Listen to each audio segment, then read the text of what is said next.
राज्य में औरंगजेब की कब्र पर विवाद जारी है। इस मुद्दे पर अमरावती में पत्रकार परिषद में बोलते हुए शरद पवार गुट के नेता और पूर्व गृह मंत्री अनिल देशमुख ने राज्य सरकार पर गंभीर आरोप लगाए। उन्होंने आलोचना करते हुए कहा कि किसानों, खेतीहर मजदूरों और महिलाओं पर अत्याचार जैसे महत्वपूर्ण मुद्दों से लोगों का ध्यान हटाने के लिए इस तरह के बयान दिए जा रहे हैं। ऐसा है की महाराष्ट्रामध्ये ज्या पद्धतीची कायदा सुव्यवस्थेची परिस्थिती आहे, अशा या परिस्थितीमध्ये कालच बजरंग दलच्या काही प्रमुख पदाधिकाऱ्यांनी प्रेस कॉन्फरन्स घेऊन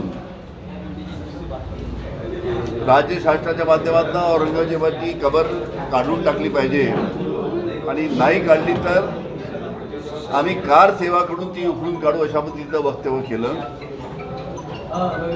हे अतिशय दुर्दैवी वक्तव्य आहे। राज्य शासनाची गांभीर्याने दखल घ्यायला पाहिजे।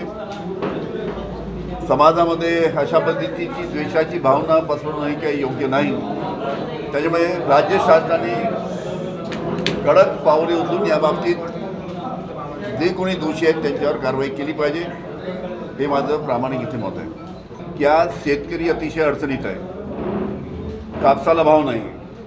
CCIची खरेदी शनिवारपासून बंद करण्यात आली।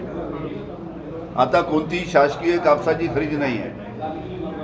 आपल्याला माहीत असेल, आमचं जेव्हा महाविकास आघाडीचं सरकार होतं त्यावेळेस आम्ही कापसाला 13,000 13,000 14,000 रुपये प्रति क्विंटलपर्यंत भाव दिला होता। पण या सध्याच्या सरकारने कापसाला 7,000च्या वरती कापसाचा भाव गेला नाही। आता शनिवारपासून CCIची खरेदी बंद झाली आणि CCIची खरेदी बंद झाल्यामुळे साहजिकच परत कापसाचे भाव त्या निमित्ताने कमी होणार।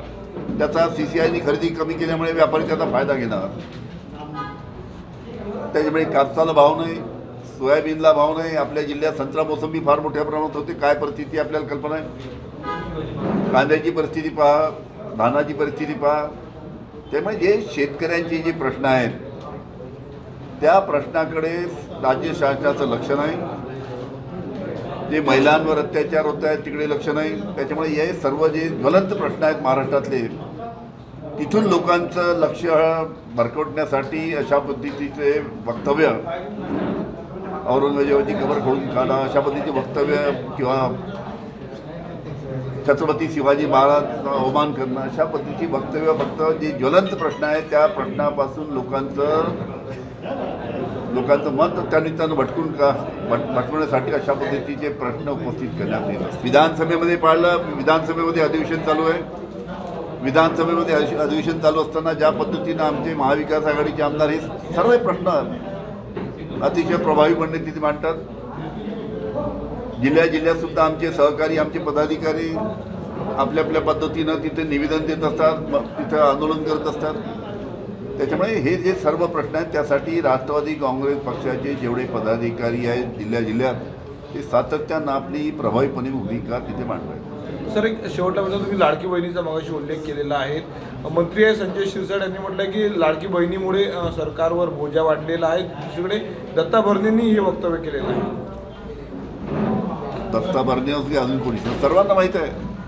पण असं आहे की जेव्हा तुम्ही आश्वासन दिलं आणि त्याच्या भरोशावर तुम्ही निवडून आला तर त्याच्यासाठी तुम्ही आता प्रयोजन करायला पाहिजे ना। तुम्ही लाडल्या बहिणीला वारेवर सोडू शकत नाही।